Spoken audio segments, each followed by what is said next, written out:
Yeah, I think initially, my thought about reconnecting or having this session was,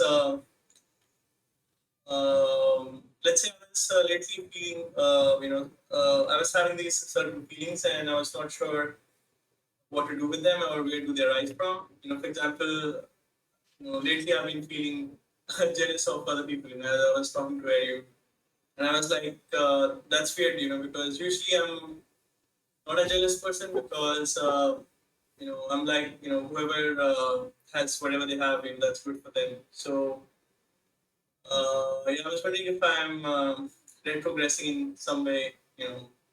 Um, so I had some questions about that, but also I think besides that, there were a couple of interesting topics that we could have for our discussion today. Like one of them could be this dependent origination theory, and I think another choice could be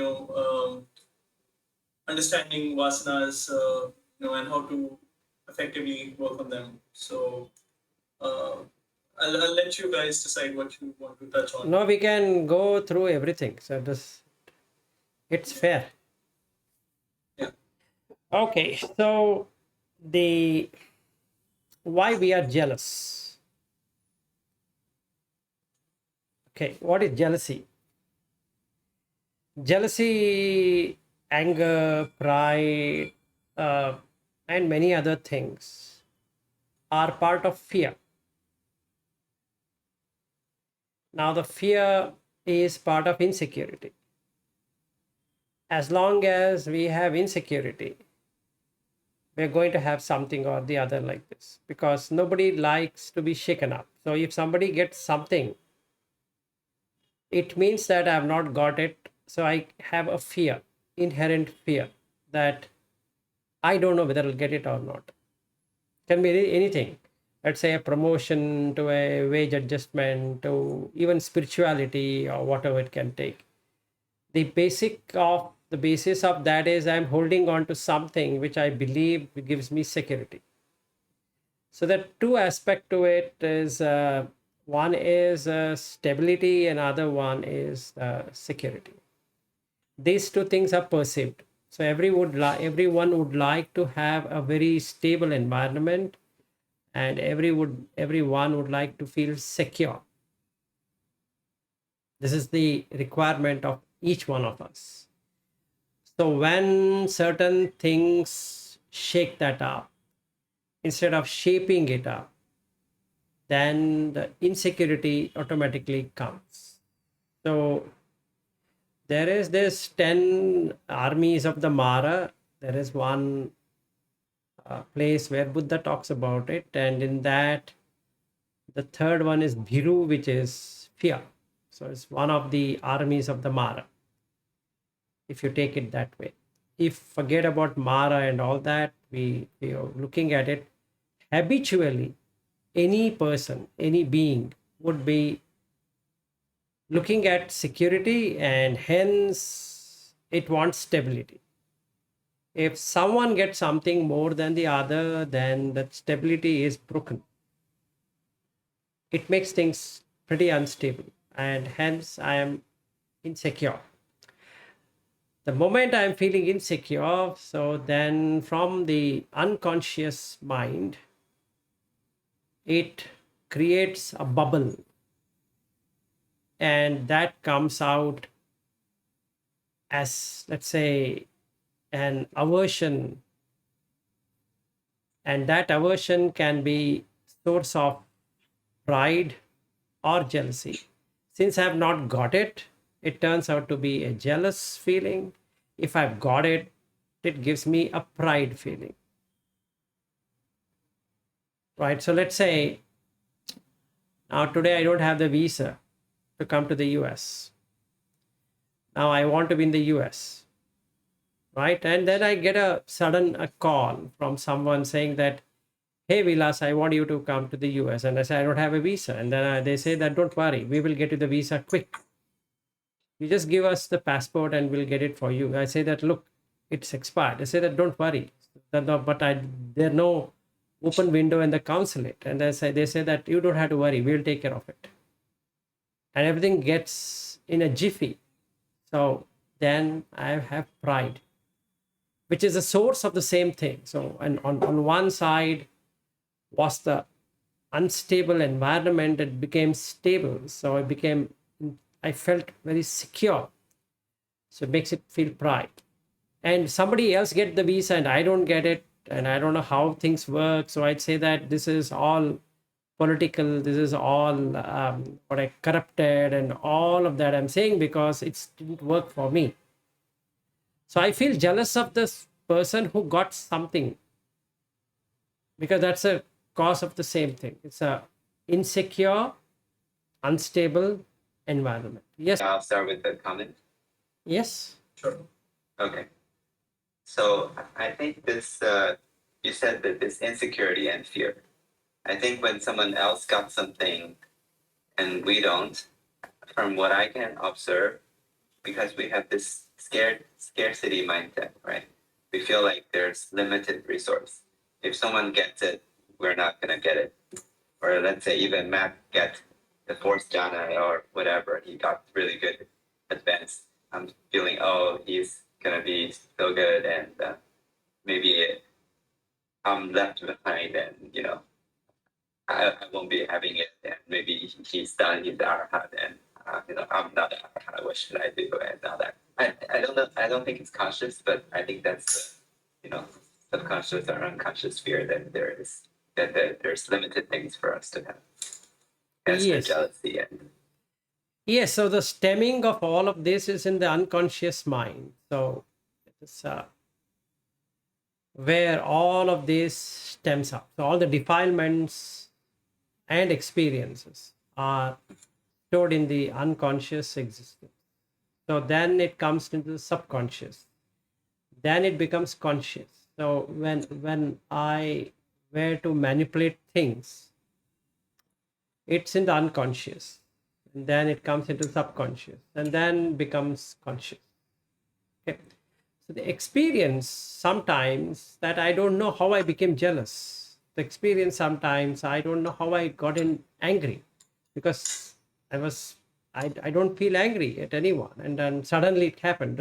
Now that word suddenly is because I have been unconscious of this existence which is there, right? So the objective of spirituality, whichever we take, whether we take Vedanta or we take Ramana Maharshi or we take Buddha or we take whomever we take, is to not have anything called as unconscious existence. So the inquiry of who am I, if we were to go by Ramana Maharshi, is to inquire, am I this conscious? Am I this unconscious? Am I this subconscious? Who am I? And that inquiry helps a lot to unearth till the unconscious existence. It's a great thing to have. And then you will experience the fourth jhana, which is the Turiya in Vedanta. Okay, it's a fourth state. In fact, Turiya means state of fourth. So there are four states. One is a waking state, and then there is a dream state and a deep sleep state, and then there is the fourth state. So if we go by the Vedanta way, then you are in the fourth jhana, basically. Now, when that person is in the fourth jhana or in this Turiya state, what happens? He will tap into the unconscious existence, which becomes conscious. Simple. So there is nothing more about it, nothing less about it. Meaning, I am in a waking state right now, which is a conscious existence. Then the subconscious existence is the dream state. And the unconscious existence is the deep sleep state. And the supreme conscious existence is the Turiya, the fourth state. Okay, now what should I do to get into that? To make your mind still. That's the only thing. So by inquiring who am I is one way. By doing the yoga of Patanjali is another way. By understanding the five aggregates of grasping is another way of attaining the fourth channel. Okay. So basically, it brings all of this here.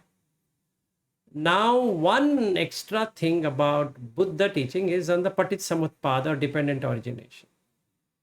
In the Upanishad or in the Vedanta, there is no mention of dependent origination, and they don't even know that there's something called dependent origination. So the Buddha's answer to removing the defilements, removing the suffering is through Paticsamutpada or dependent origination. So if somebody were to ask what is Buddha teaching in a line, it's only Paticsamutpada. Right? So that's all what it is. So now why do I feel jealous and why do I feel angry? Why do I feel remorse and why do I feel this? Why do I feel that? If I were to go through the Vedanta route and in that Ramana Maharshi's route, it will take me to the cause. But not the law of causality. It'll take me to the cause. What made it happen in the first place will be seen.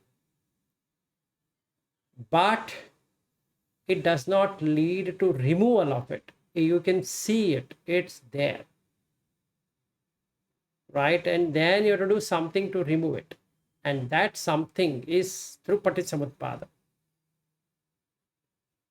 So we all have the same. We all have jealousy, we all have pride, we all have feeling deceived, we all have feeling aggressive, we all have agitated, we all have feeling happy, we all have feeling unhappy.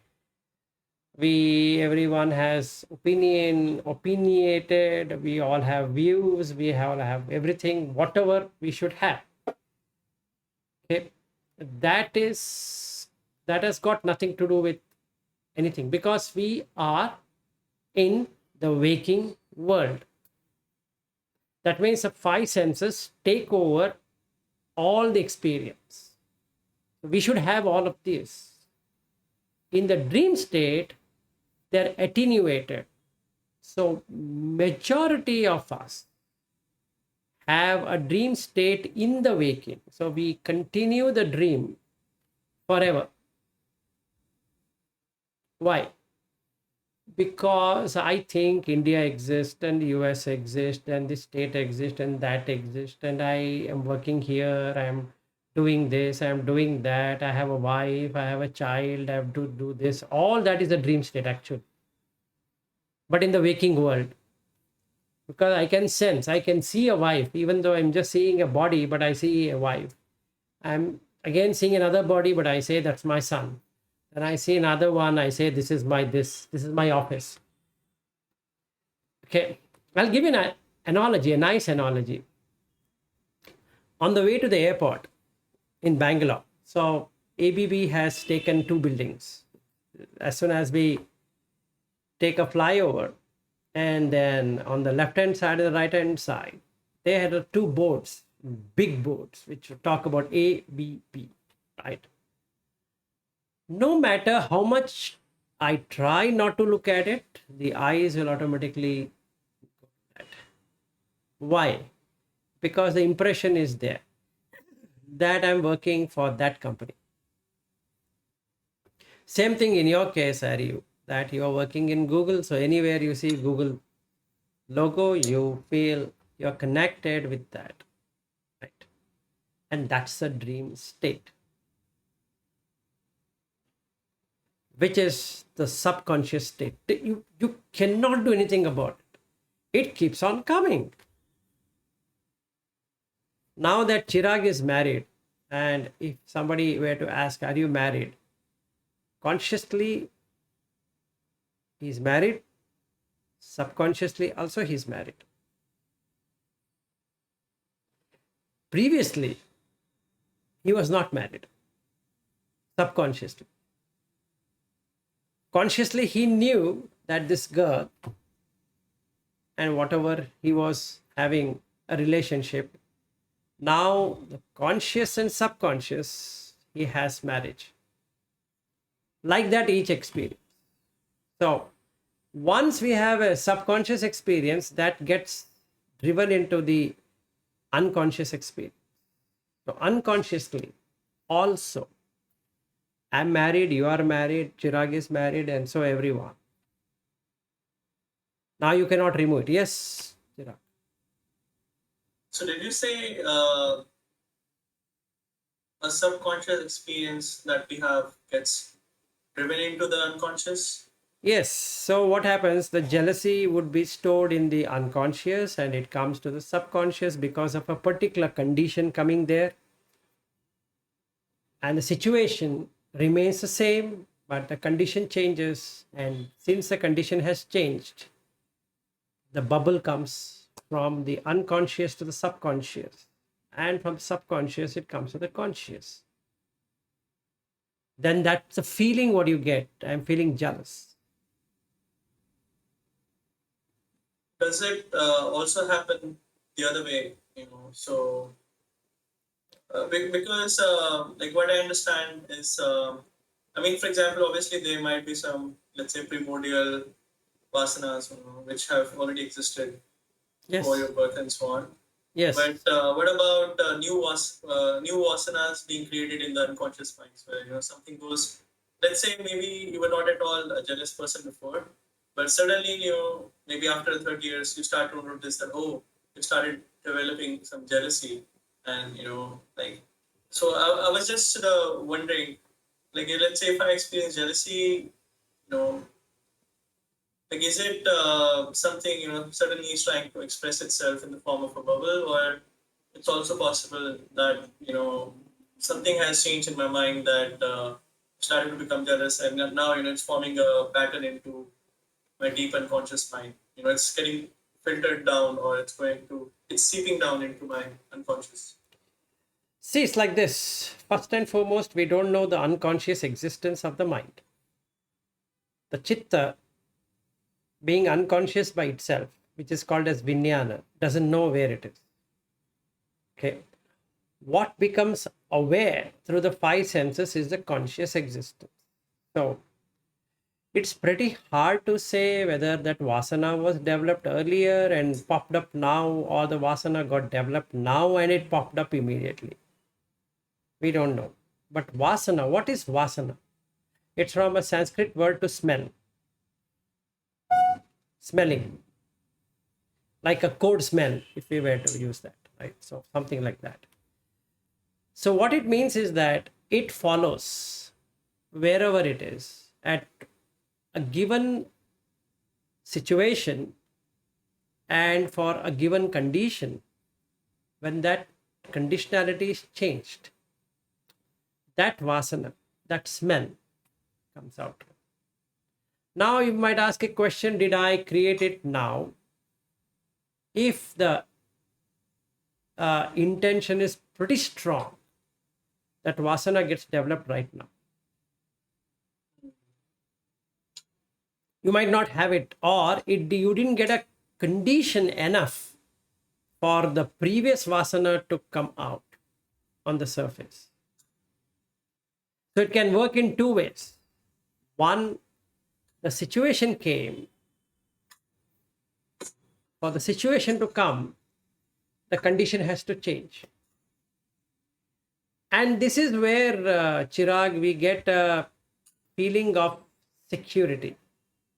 Because the condition being stable, being the same, I feel extremely stable.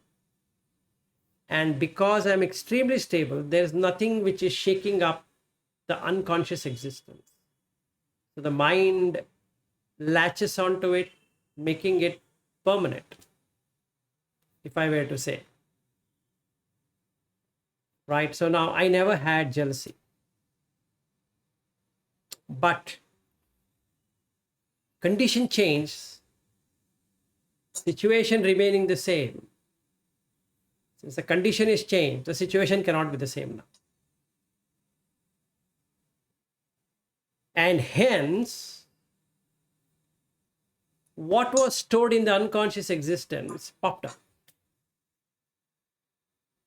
Now, this unconscious existence can have a 5 minute before experience, but it has gone so deep that it triggered the necessary conditions for the stored up vasana to express itself.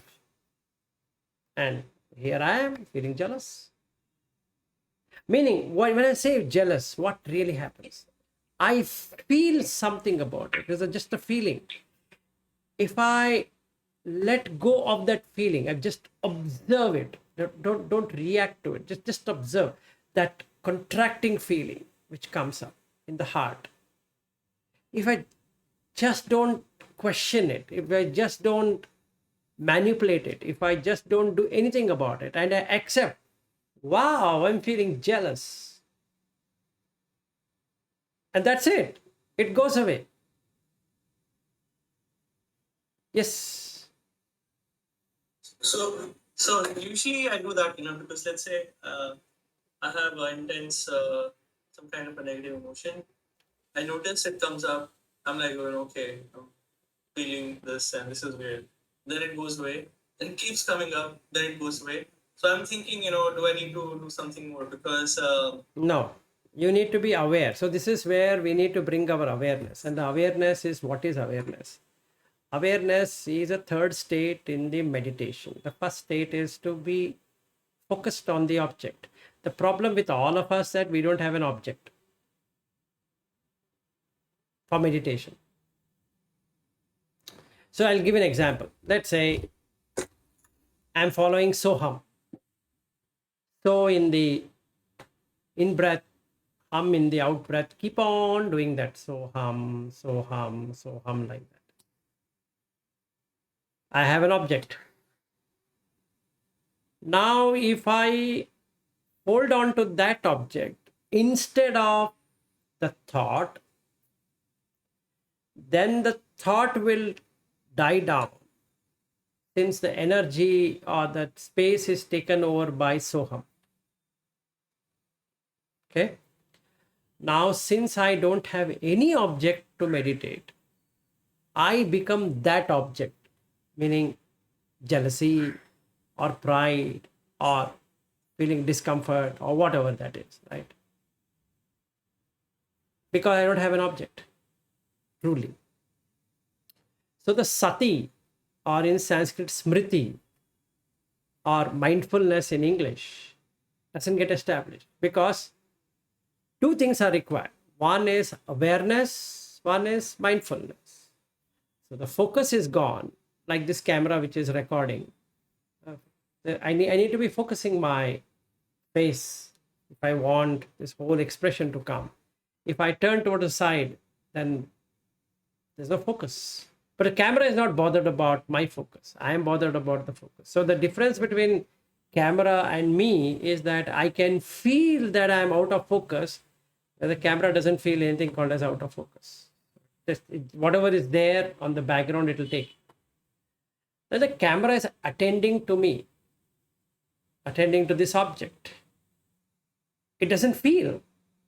So third one, awareness, is knowing that you can feel whether you are in focus, you are in attention or not. So when I am not in when I don't have that feeling of awareness, it will trigger whatever it has to trigger. And maybe jealousy will come, or pride will come, or something will come, and I have no idea. So when I say I don't have any idea, it means I am not mindful of which thought is coming and taking that space. So consciousness is something where anything can take space, become live.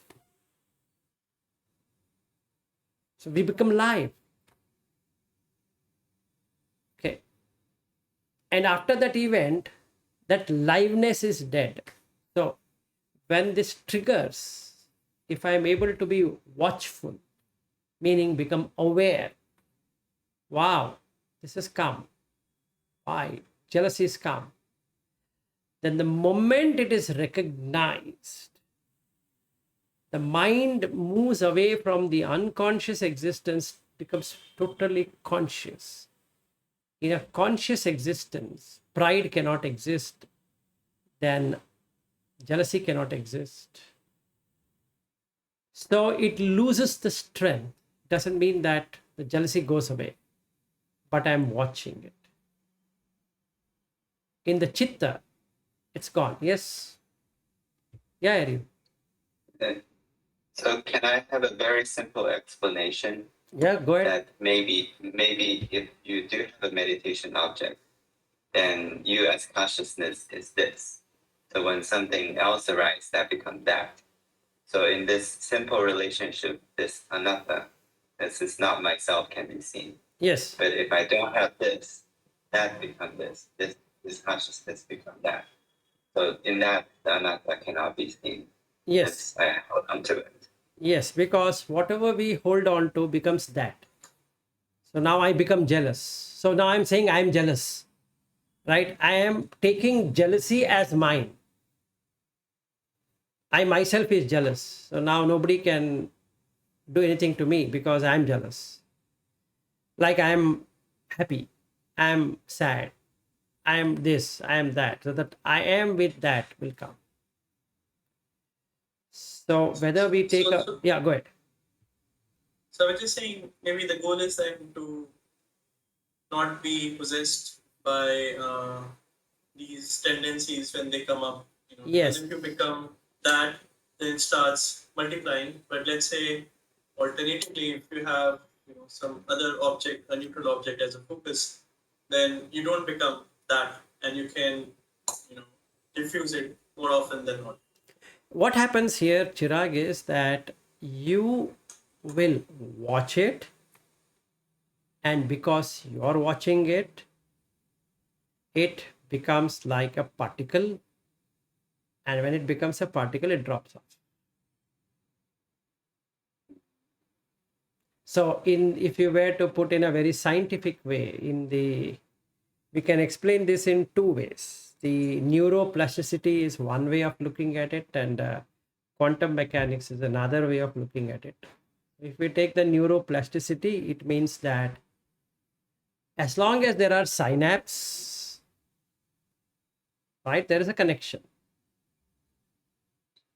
So now what if the synapse is there, but no connection is formed? Because in the brain between the right and the left, it has to keep on connecting to different. And now you are making choice whether to connect to that or not. If there is no connection, it gets weakened up. So the two of this connection ultimately triggers the response. So what if there is no connection? After a while, that habit pattern changes. Why? Because it basically dies. The neurons cannot flare up and connect to places. So the default mode network is bypassed. So the default habitual pattern is gone. So in that way, neural plasticity or neuroplasticity or neural networks, if you were to call, works. Is one way of explaining. Another way of doing it is that generally, if you consider everything is a light particles, it can form as a wave pattern, it can have a straight line pattern. A particle, when it is thrown, will exactly go where it should be going because it's being observed. So in an observed medium, all light photon goes through a particle, not as wave. But when you remove the observer, it goes as waves. So in the double slit experiment, you can see that there is interference pattern. But when you observe, it basically behaves like a particle. There is no way it can pass through both the slit simultaneously. Right? It's passing through both because it's prapancha, it's proliferating. Yes, it is proliferating. Perfect. So now what if I bring an observer effect? Right? So I will make chitta observe what is coming. And that's it. Over. The work is done. Why? The unconscious mind suddenly lights up. And it knows from where it is coming. It's aware. So I don't have to create another condition for it. It knows the conditions. So it becomes all-knowing. And the vasanas are gone. Why? Because it's able to not react to the vasana or the impressions. So vasanas are smelling because they have impressions. So what if there is no impression? Then that's it. So no way to get jealous because that itself doesn't exist. So if I were to again take the synapse and then connection is formed and there is literally no connection. This connection is broken. So what happens? A new pattern has formed. So the default mode network, which is created due to the habit pattern, that habit is changed. So, and that's it. So when anger is supposed to come, it comes due to conditions. It doesn't come without any condition. Situation remaining the same. One person will react in one way to the situation, another person will not react at all, but I am reacting to the situation because of the condition. So what's happening? I'm triggering the same structure back and forth because I've created that neural pathway. So it triggers a response. The response is you get excited. Or I get excited because I don't like it. So I want it to be cancelled. So I am strengthening that instead of weakening that network. I am strengthening that network because there is no observer. So to have an observer, you need to create something as an object. What's that object? That object can be breath. The object can be the body, that object can be the elements, that object can be anything which is not the default mode network. Okay, then what I'm doing, default mode network is that how our mind is, how the brain connects between the right and the left. So if you have, there are a lot of videos on YouTube which talk about psychedelic. Okay, if you just go through some of that, you will be able to understand what is a default mode network. So habitual patterns are default mode, meaning we're habituated to do something which we've been doing it forever. And that's what is called as vasana, basically. So that triggers automatically. It's not that you're doing something to get it triggered. It just happens because the condition changes and that situation, there's a reaction because there's already a necessary platform ready for it to react in that way.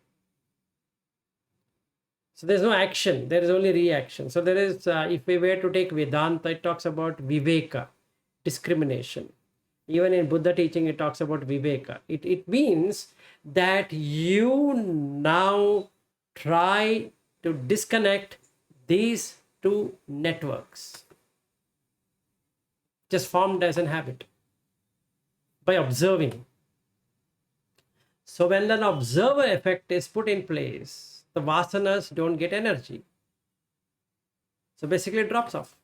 I mean, drops off in the sense, it doesn't get that strong connection like this. That connection is not there. Slowly this is changed. So this connection is now moving to another connection. So this is connecting here, but not sometimes connecting here, but majority is connecting there. After a while, this connection is completely lost. So when this connection is lost, it dies because it is an organic matter. So it dies. So it goes out of the system. Okay, so default mode network is with what hardware have you come for this software to get connected? See, Chirag, the situations in our life are the same. We have to basically work for a living because we have to earn, we have to dress up, we have to have a dwelling, we have to have medicine, four requisites. This is a situation. Okay, what condition you give is irrespective of that, right? You need to eat, you need to have food. But whether pizza is the one I need to eat, or a hamburger I need to eat, or whether I need to eat chicken I need to eat in a five-star restaurant, or I need to eat this way, I need to drink beer or whiskey or rum or gin, or be with this kind of people or that kind of people, is a choice, irrespective of the condition. That's a situation, right? Just eating is a situation because there is hunger. You have to eat to pacify the hunger. That's a situation, right? In the same way, you can't stay on the road, so you need to have a dwelling. So that's a situation. The condition is that you need to survive. You can't survive outside, so you need to have a dwelling. So the condition is forcing you to have a dwelling because the situation is that you can't stay. Like that clothing, like that medicine. Now, whether they make money out of the medicines, whether they make money out of the real estate, whether they make money out of food, they make money out of every damn thing, is a condition created. So every condition that is created will go through the cycle of existence and non-existence. Simple. So the vasanas also have a conditionality to it, assuming that the situation was always there. The condition was not functional. So I didn't know that I am jealous. When the condition changed, situation remaining the same, that is, I need to be feeling secure and stable. That's the situation for my survival. The condition changed, that created a fear which was there as a vasana in the first place. It triggered the response as jealous. Yes. I don't know if I've asked you this before, but let's say, let's take the example of jealousy, and maybe it has a root cause, which triggers feelings of jealousy. So let's say if you're able to work on this particular vasana and completely uproot it, is it possible for it to come back? No. Let's Because yeah, go ahead. Yeah. Go ahead. You go ahead. No, yeah, I was just thinking, so it's like, let's say you have a certain bank balance or certain debt you have to pay, right? So, let's say you start making some payments and, Vasana balance starts decreasing and decreasing. And I'm wondering if, you do some wrong thing or you have the wrong intention, if your debt might increase even though it has decreased earlier. Yes and no. Yes, in the sense, if it is not completely uprooted, it is just in a very subtle existence. So even if a seed is there, it comes out at the right moment. Okay. If the complete ending of defilements happens, that means from the unconscious existence, it has completely got uprooted, and you will come to know that it is uprooted. Then you know that there are defilements. Right. But when we are talking about defilements here, are we?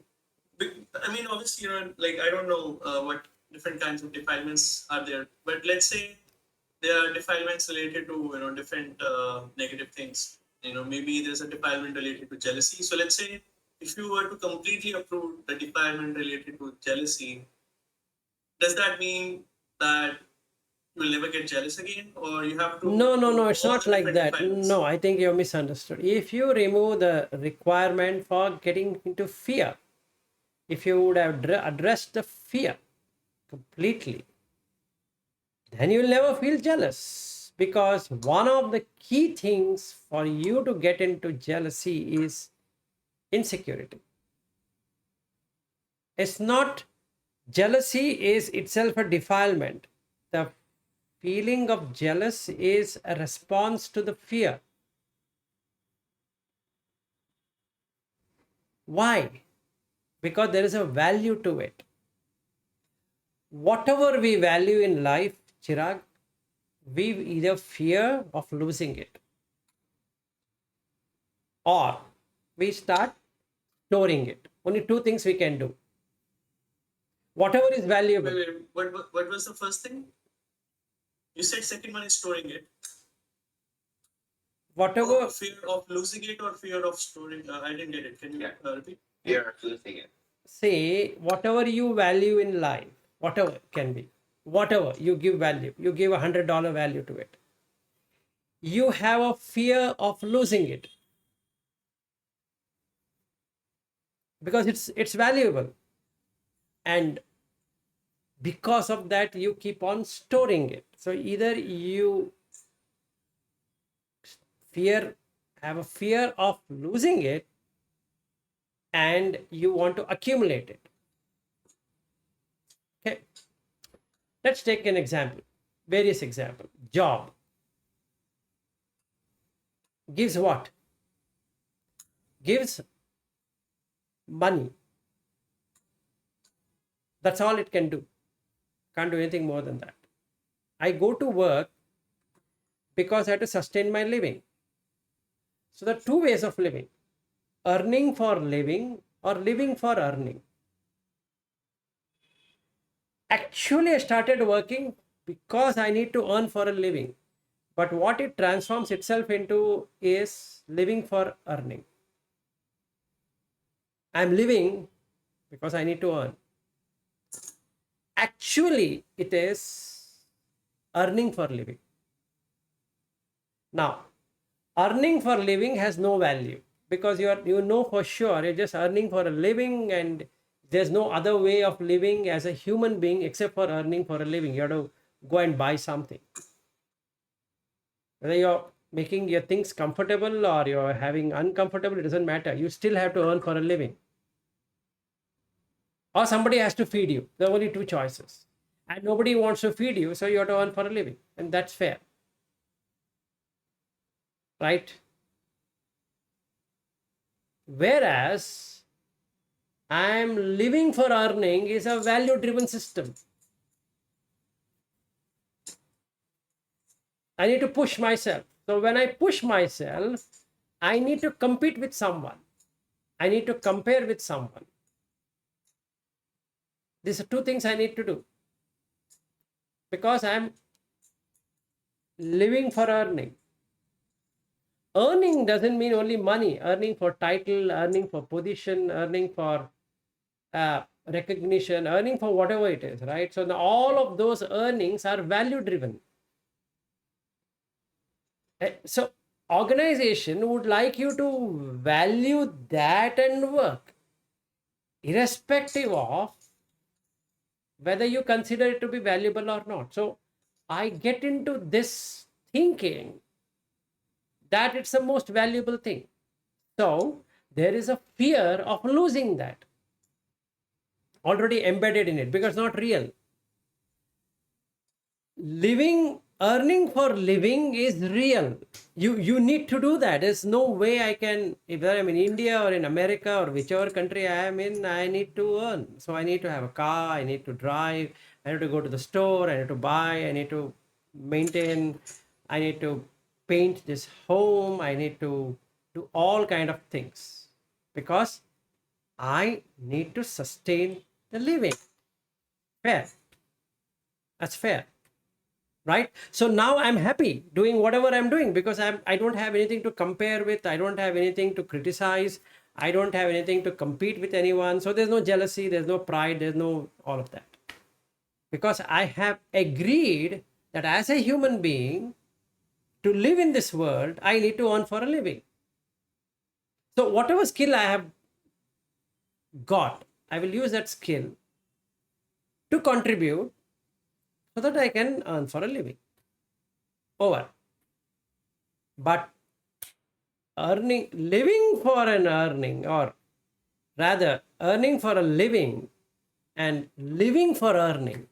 So the second one, living for an earning, is a painful game because you will never be let alone at all. Either somebody will compare with you or you yourself will compare and you will compete. Otherwise, there's no way you can drive the value. So when the value is devalued, when the value is devalued for whatever reason, you either feel jealous or you feel that you need to pick up that. You can't lose it. So when that non-losing comes, because of fear of losing, all the defilements will start coming up from your vasana. Right? It triggers the response. So it's the pride and jealousy are both same coins, two sides, triggered by fear. Yes, Aryu. Yeah, I would just, because you talk about the earning for a living, reminds me of a lot of people living paycheck to paycheck, or the very bottom of the society, which, really can only earn for a living. But I think they're only in that mindset when they're in that situation. But as soon as they, meet the hunger bar, or the minimum bar, they started living for earning again. Yes, yes, just a Doesn't second. mean they're free. No, they are not. They are not. So, So yes. So Maslow is one person who created hierarchy of needs. It's a very nice one. He really picked up spirituality in that. So if you are taken care by the psychological factors, there's no motivation at all actually, right? And you come to the self actualization. So he puts into psychological factors, security factors, and all that, right? So what and makes he put a self transcendence in the end. yes, They stated this yes, one. yes. Why? Because you know they don't carry any value. But that realization comes when you devalue earning for a living instead of, or living for earning, you devalue that and value earning for living. Right? So it doesn't mean that you shouldn't have a $1 million. You, if you have 1 million, it's good. It's not that you shouldn't have $10 million. But you know that you don't require 1 million. You've got it. You got 1 million and you're very grateful and you're very humble because you know that the condition has matched, maybe past deeds, current deeds, all taken together, and your way of your knowledge and expertise and etc. is giving you $1 million. It's condition based because your knowledge is getting you $1 million, but it's not you who is making $1 million. Right? It's your knowledge. The knowledge what he, so the difference between me and another person is on the knowledge base. And I am more knowledgeable because I have more paramis, or I have the more what I can say, I had done good deeds in the past or even now, and then hence I have a better skill set, better IQ, better whatever we can call that as, and that is giving me $1 million rather than thinking that I am earning 1 million. So if my expertise or the skill set were to drop off doesn't fit into the organization expectation, then I might be given a pink slip, because the skill set, what they're expecting, is not meeting. I have a shortfall or a lacuna or a gap, right? So I need to either get my skill set upgraded so that I can do that task, or I need to find a job elsewhere. So, but my internal thing has not changed, meaning it's not making me feel insecure, because the vasanas are not coming out and making me feel something, right? Because I know that it's dependent on skill set. Skill set being good, they're paying for the skill set, not to me. They're paying the skill set. They're not paying me. Irrespective of that, I need to maintain a living, right? So, what's the difference between a person who is a wage earner every day and me is that he's earning $100 a day, whereas I'm earning $10,000 a day. Let's say, take as an example. He's earning $100 a day and I'm getting $10,000 is not because it's valuable. $100 equals $10,000. However, his skill set and knowledge is worth $100 and my skill set and knowledge is worth $10,000.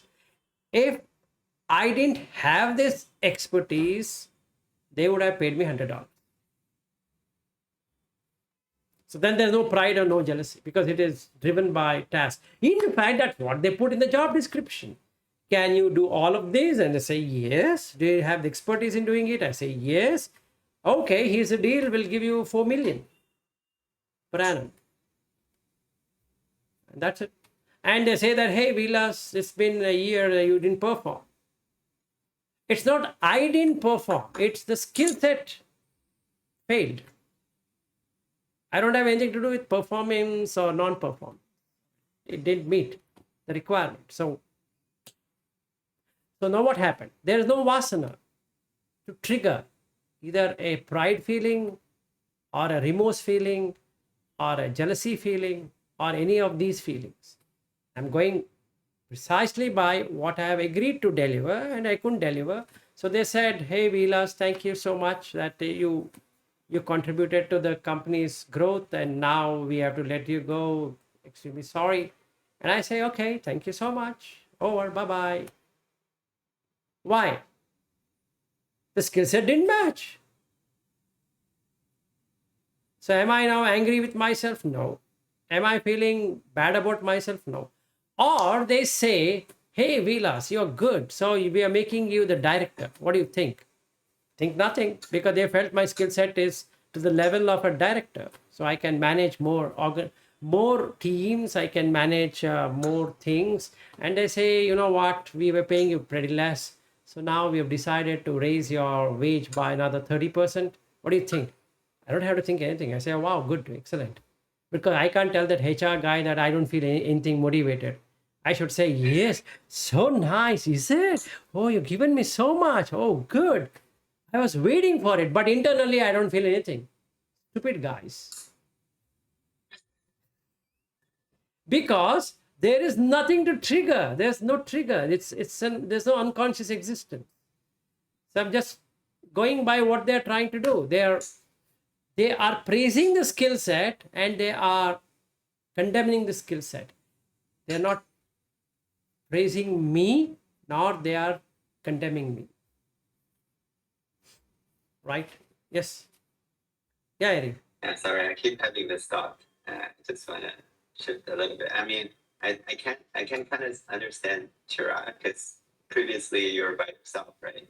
There's not much trigger. You're pretty happy with your wage and you're earning in the apartment by yourself. So there's no trigger. But now you're a married man and there's start to have expectations of having houses, and there's needs not just from you, also from your wife, and she may pass it down to you. So now you have more things to value now, right? So due to that expectation, jealousy can come much more easily because there's more fear of wanting to meet that expectation. Yes. Yeah, So I think that's probably it. Yeah, because I think, like, let's say I don't have a lot of expectations from my own, but once you're together, it's a different thing. Yes, that's true. So the thing is, in a very short situation, if I were to tell you that whatever you value will either turn into pride or jealousy or all of that. Simple. In a very short, concise, if I were to tell you, you value anything in life, whether you value the relationship, you value the job, you value this, you value that, it's going to trigger a response because you will eventually have a fear of losing it. Because whatever is valuable, you cry when you lose it. That's a dukkha. Yes. For me, because I value spirituality and all that, so I will have a pride when I feel like I'm doing pretty good at meditation. But also, if someone else doing meditation better than me, I feel jealous. Yes. But other worldly things, I don't feel it. Yes, but whatever, because you value. See, the thing is like this: we are putting in a compartment that this is spiritual and this is non-spiritual. It's not like that. Anything you value in life, anything you value, Pali is an example, and you feel that somebody knows Pali and you don't know it, you feel jealous of it because that's a trigger, that's a response for fear. You fear you're losing something by not knowing Pali. Somebody knows Sanskrit and they say that, oh, Sanskrit, you say you're going to get into these energy centers and Kundalini gets opened up and the energy goes here and when it comes here, the head, you feel wow sensation, and that is required when you say like that and you sit and do it and you start doing it and the person says, hey, come on, sit straight. No, sir, no. I'm telling you, sit straight. Yes, sir, I'm sitting, but crossed leg. Sir, I've never done crossed leg in my life. You have to do it. Without that, this energy will not move up now. Oh, shucks, I have never done in my life. So he will now take years to learn how to put crossed leg because in his life, he has not done it. And for him, that becomes the most valuable thing is to sit cross-legged, right? So he will go from one yoga teacher to another yoga teacher to another yoga teacher till he finds cross-legged. And that guy charges $100 an hour to make you sit cross-legged, and you don't mind doing it because you value cross-legged, and you pay him $100 because he's promising you at the end of it you can sit cross-legged. And after that, what's going to happen? I don't know, but I need to put cross leg. Oh, great. And after that, another teacher tells you, oh, now that you can put cross leg, I will teach you how to breathe. Do like this. And then you do all those funny acrobatic things. And again, pay another $200 per hour to get that in the right rhythm. And so then, because why? Sitting cross leg, putting an energy in some way or however you want to breathe is valuable. Only if you knew.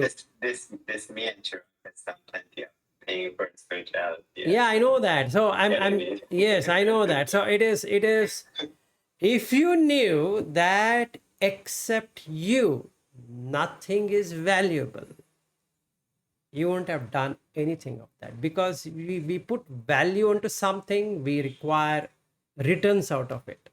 Otherwise, it creates fear. And if somebody gets it, like what you said, Ariu, that Matt gets it and you're not getting it, it's not that you hate Matt. It's not that you're jealous of Matt, but actually you're fearing that why am I not getting it?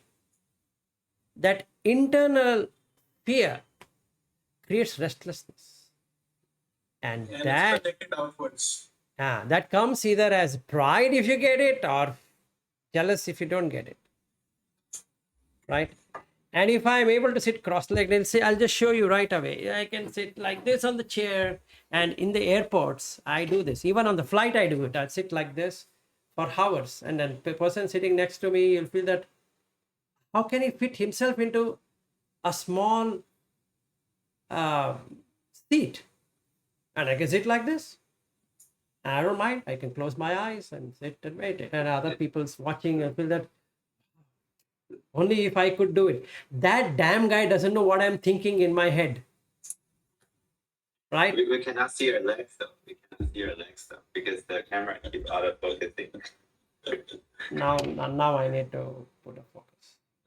Yeah, sure, sure. Right on this computer chair. So now it looks good. So, Yeah. and now you ask me, how do you do it, Vilas? I said, yeah, I learned it. It came on my own. And one day I was meditating, and I give you 100 stories of it, and I feel pride of saying it. Why? Because that same fear, since I'm valuing it, sitting like this is the best thing. And another thing, Ari, I have not shared this left leg of mine. Like if I were to show you, damn thing here. In my college days, I fell down from the bus and then running bus, and then this ACL, there's a ligament. It's not there, and yet I'm able to sit like this. It's torn. I can walk, and I done an MRI scan, and they said that it's a miracle that how you can do this. So I feel pride. What if somebody can do much better than me? And I feel jealous because the fear triggers this. What if it's not the most valuable thing? It doesn't matter. So that's the conclusion of how vasanas get triggered. But in general, the fear can only start going away when you start getting something, right? When you get the Yes. fruit, Yes. then the fear starts to go So away. that is how you move spiritually, is that you the mind is conditioned to believe this is how you can create security. Now you are trying to cut it out and saying that no, you can be secure without a condition, right? And understanding the law of conditionality is the way to do it.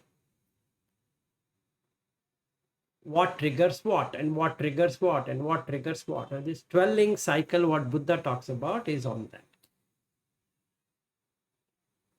Okay, so now we are at 12:47. So let us end. I think we have done more than an hour. Yep. Yeah, I think 1 hour, 15 minutes, if I'm not wrong. Yeah. So too much of food is also not good on one day. So we can again meet up. Monday is a holiday for me, so we can still meet up. Meaning Sunday night for you. Yeah. If you guys are okay, and we can meet on Monday. Sure.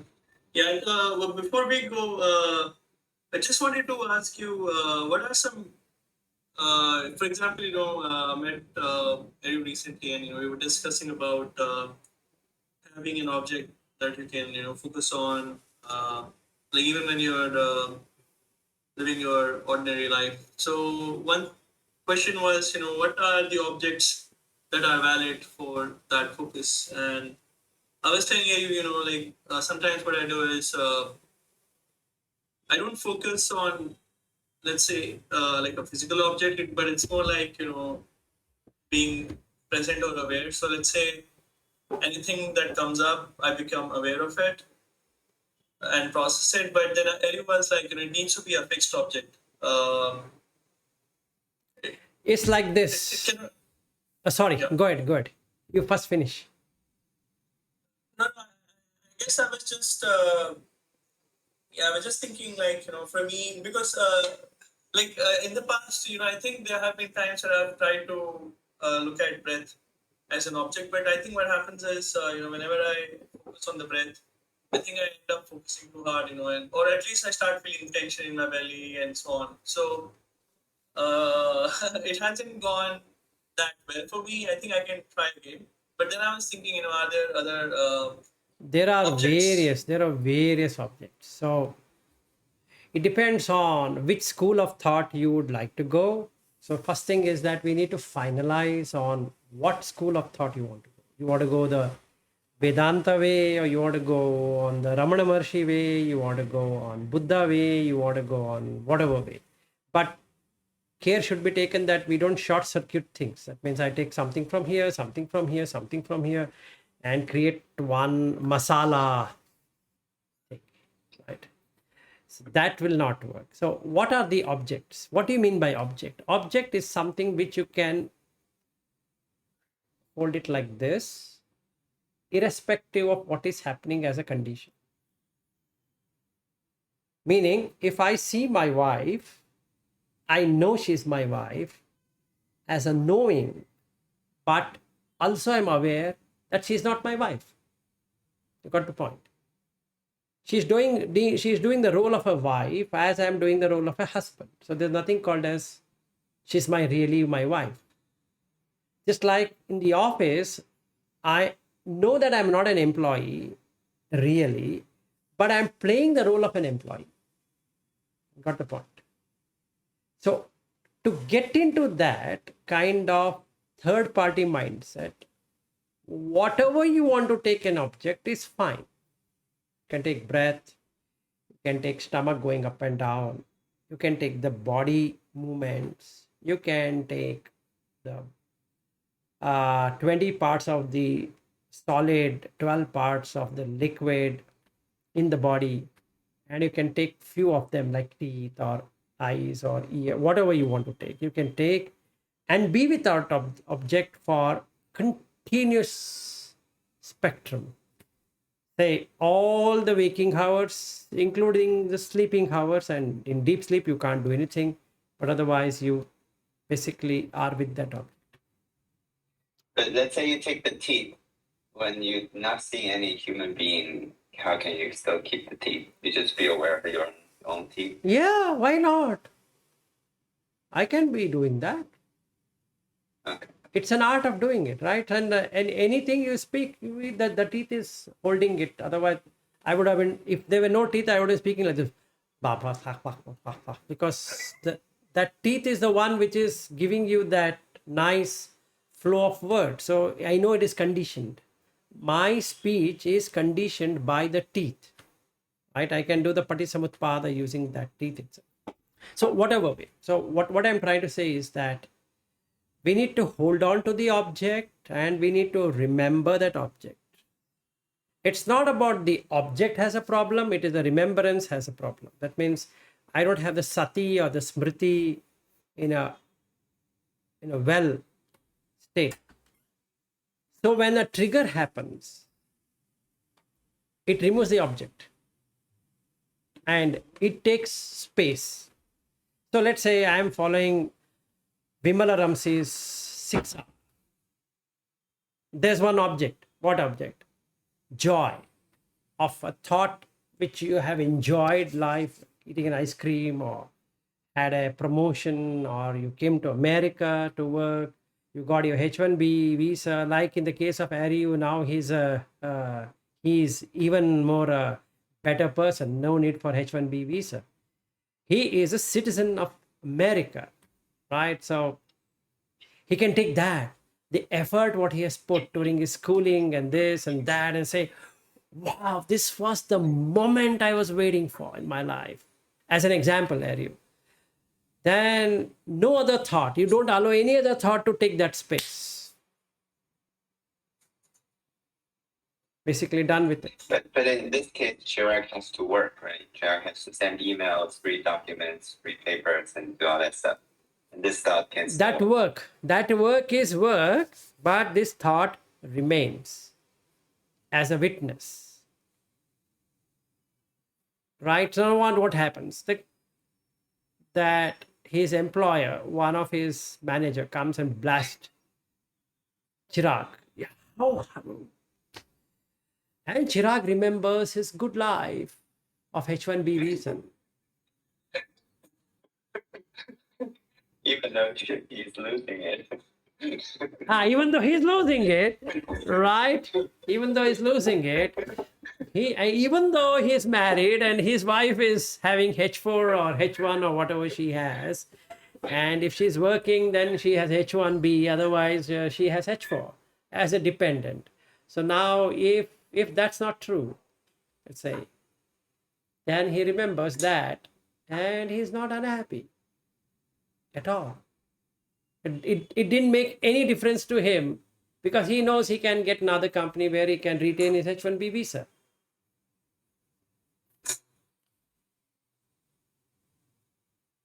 Right? Or he would now have a problem. What problem?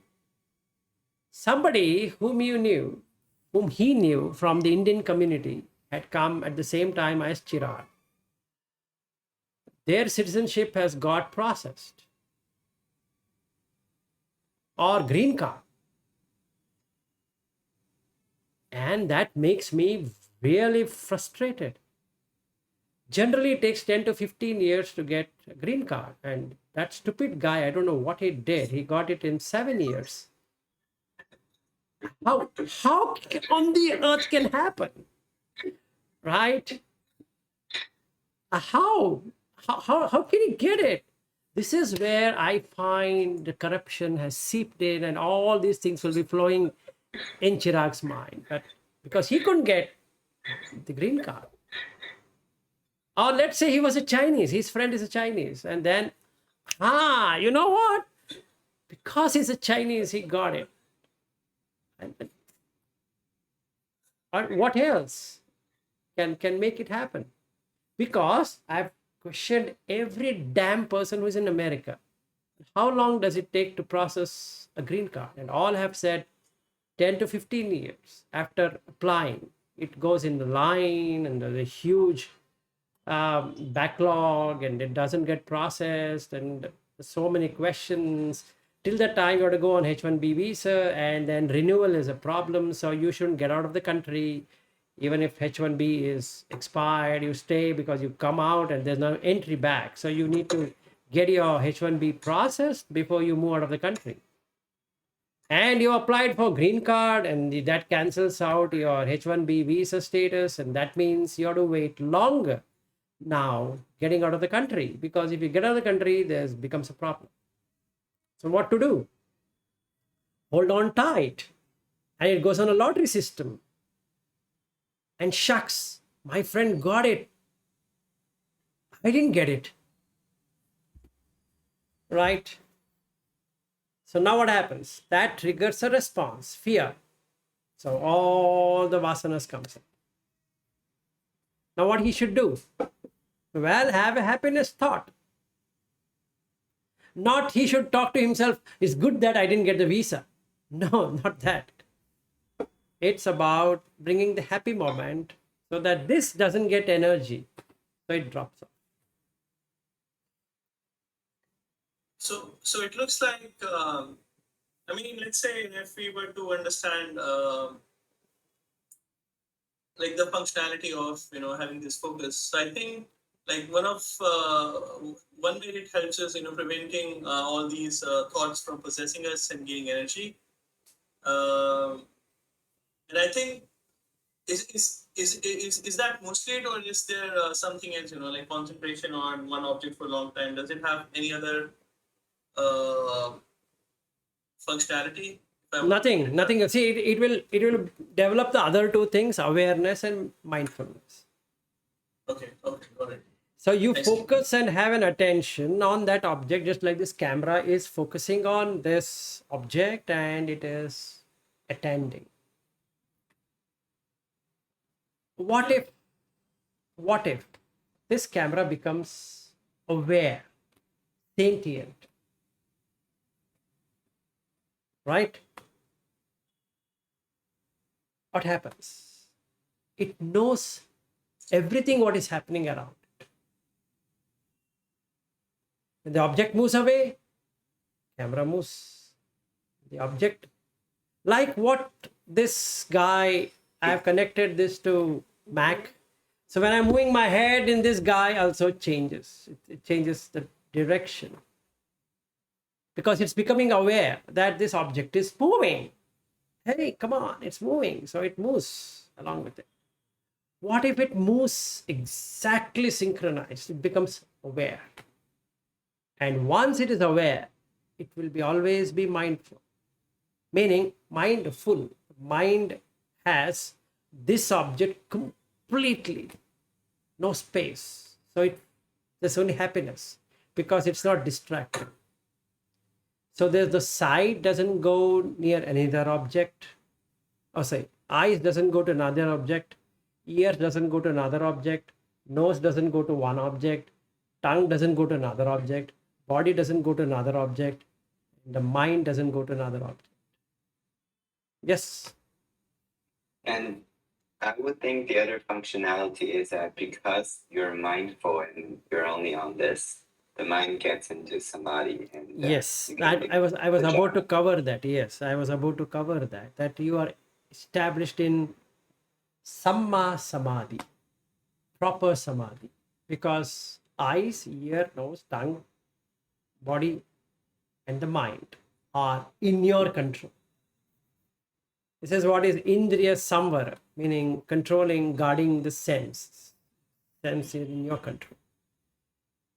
So to feel something, they take your permission, which they have never taken in their life.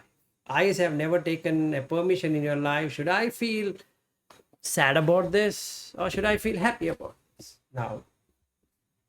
Now they seek your permission. Hey, you know what? This object has come. What should I do? Nothing. Okay. Hey, the sound is coming. What do you think I should be doing? Shut your mouth and sit. Okay. So now you're in control. The six senses have got nothing to do with you, which is the best way. And hence you can experience Nibbana, unbinding. You're not bound by anything. You're no longer in the condition. Yes. One thing I mentioned to Chirag, which I don't know if it's correct, is that I said probably easier if you can have a meditation practice to first establish that and then try to carry it through, rather than directly try to apply it in your daily Whichever life. way. So now you have to create an object. You have to bring an object. It can be breath as an object. It can be feeling as an object. It can be body as an object. You can bring many things. Yesterday I was telling Ariu there are 9 things what you can bring. In fact, there are 40 different things. You can create whatever. If you take a Vedanta way of it, inquiry, oh, who am I? Who am I? Who am I? Am I this feeling? Am I this? Am I that? Am I this? Am I that? That itself is a good object. So, but you should keep that object forever till you break the illusion, the Maya. Once it's gone, that's it. And you don't require the object also. So it's your choice. I can't say, like you said, breath is not working. I can't say, no, Chirag, you should say, come on, it doesn't work. There should be something else. Yes, there is. Now, what is that? When you're walking, be aware of walking. But meaning, focus on the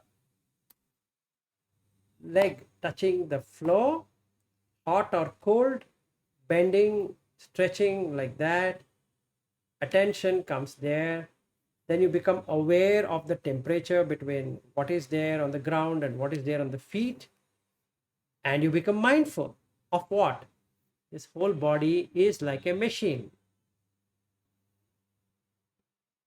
Right? But if you do that when you're sitting, then the sensation, No, let's say you're not no, touching. it's not like that. Now I'm sitting and I'm sitting. So how the body is, it has become short. It's no longer long. It's short. When I'm talking, I know, I'm aware of how the sound is coming. Okay, but isn't that changing object now? Because previously it was the bottom of the This is body watching, right? So Sampajanya Papa gives you the entire spectrum. Sure. So your attention is on the whole thing. It zoomed out. Yes. Not So, just so, a bit, so, okay. so because the breath thing is not working, the damn thing doesn't work for me. Right? So, or forget that chanting. so- Yeah, go ahead. Oh, so you're saying that, let's say, yeah, because this is exactly what I was going to ask. So let's say, because when I was talking to you, I think what we were discussing was that you need to have the same object throughout. But it looks like what you're saying is that depending on your situation, let's say walking, you can just focus on the week. No, Let's no, say, no, maybe a no, shift. no, no, no. You actually misunderstood. You require one object, not shifting between objects. It's like a monkey going around 100 trees. So that is how it would end up in. What I'm saying is that you are given a best try on the breath, it didn't work. So what's the next alternative? Is watching the body parts. That doesn't work. So what's the next alternative? You can take chanting. Oh shucks, that doesn't work. What's the next object? Next object to be taken? Bones. Oh shucks, that doesn't work. Now what should I take as the next object? Teeth. Oh shucks, that doesn't work for me. Then what next I need to take? Hole in the nose and ears and all that. Because you get the space element. Let's take that. So I can create abundance of objects, but only one. Try it out for a week. One object, one full week, try it out in all situations. Then drop it. Take the second object. Try for a week. Yes. But then I guess the thing is that object has to be something that you can sense in every situation. For example, let's say when we are talking to each other, like one object I was thinking was, like I usually put the tongue on the roof of my mouth. So if I sense that, then I can easily sense it. But let's say when I'm talking, that sensation becomes unavailable. The roof of my mouth, that is. So it has to be a sensation that I can be in touch with, no Yes. matter what I'm doing. Yes. For that reason only, breath is the thing which you can do it in all situations. All. If, however, we are not able to get the breath method, then we have to do any one of these. But if you are able to watch your breath touching your nose somewhere, wherever that is, you can beautifully watch it while talking, while sitting, while standing, while sleeping, while doing whatever you're doing. Doesn't matter. Yes, Ari. Yeah, to clarify a little bit, I'm not sure if my understanding is completely correctly, but my understanding is this object can be small, like a super tiny touch on this nostril, or it can be zoom out. The zoom can be attention can be the whole body. So in that sense, It's your choice. So any the body movement, if you're aware of the body movement, then the whole body become one object. So you're not shifting, so to speak. yes, absolutely. So like I'm scratching my head, that itself becomes an object because wherever it touches, I can watch. I'm scratching here, scratching here. It's not done unconsciously. So I'm feeling whatever is happening at that point in time. Right? And there is something happening in the nose here. I'm feeling what? Rubbing sensation, which is giving me a heat. Right? And I can be doing that forever when I'm talking, when I'm walking, when I'm sitting, when I'm standing, when I'm doing whatever I'm doing. So that's my object. But any moment you have to find the sensation in your body that you're Exactly. That's the whole idea. Because the thoughts changes based upon the sensations, and the sensations are there in the six senses, which also includes the body. So when I can observe the body movements, and then I am observing the sensation, and when the sensations are known, I know how the thought changes, and that knowing itself is mindfulness. And then what happens? It gives me access to the unconscious existence. It's when I become unconscious, it's unconscious. I know it's unconscious. Then no longer it becomes unconscious. Right? Try it out. I guess Yeah, go ahead. I guess one good thing about breath is that it can get into jhana as well, right? Yes, More absolutely. easily than other options. Yes, that's a What do you reason. mean? Through breath, you can get into the absorptions or jhanas or meditative mood. Yeah. Yeah, or dhyana in Sanskrit. In all traditions, Hindu or Buddhist, they talk about breath as a primary object. Why? Because that is neutral object. Any other object are subjective. Breath is one thing which is objective. There's nothing subjectivity into it. Right? So you can go to the grossest to the subtlest. But it's not sitting meditation like this. Now I sit.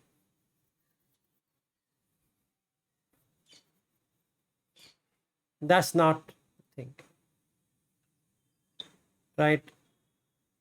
Instead, can I be watching the breath while I am scratching the head?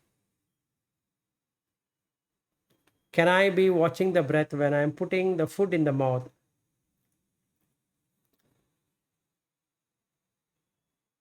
Actually, what happens when I'm putting the food in the mouth, neither I'm tasting the food because I'm not watching. It's all about watching. Most of us eat unconsciously. No taste is felt. Just put it and drink. Yes. Yeah, today I tried a little bit of breath watching when I'm eating. Then the food has not much taste.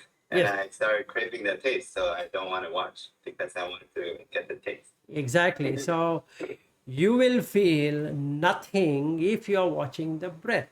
So now you can get rid of the craving for food. But because there's a craving, I feel like there's nothing I'm eating, so I stop watching. Yes. And I start Yes. So tasting the food. yes. So that's the reason breath watching is the most profound experience. However, I don't know how to watch the breath for whatever reason. Then you have to find another. Did you also start with breath watching with us? Yes. Even now I watch the breath as I speak. It's not that hard, Chirag. I just read the book Mind Illuminated. I mean, I was 0 2-3 months ago. I'm watching it now. I'm a little bit okay. I can watch it. It's not impossible, but we do many things wrong. I think that's the problem. But if there's a proper instruction, I think we can. You can actually share Yeah, I book with think him. I think in my case, I think maybe what's happening is I think my stomach has a lot of tension. So when I start watching my breath, I think I become aware of the tension, and I think my mind tricks me into thinking that because I'm watching it, I'm creating tension as I watch. But I think maybe that tension was already there. I'm not creating it by watching it. I think so. There's a couple of things. I mean, for example, let's say if you look into your belly, I don't think you feel tension, right? In my case, I feel tension. So it makes me a bit confused. I will give you a solution. Don't look at the tummy. Look at the breath touching these Nostrils. hairs. Not nostrils, hair. Hair? Which hair? Mustache. Mustache. Mustache. Okay. You have a mustache But like really, I have. really, can you feel it? Yes, try it out. You will feel everywhere. A damn thing goes everywhere. The other day, after I brushed my teeth, there's mint feeling. And when I watch that, it's really easy to focus. But usually it's more difficult. But the other day I brushed my teeth, so there's still mint around that. So it become very obvious. It become very easy to watch. And one experience I had.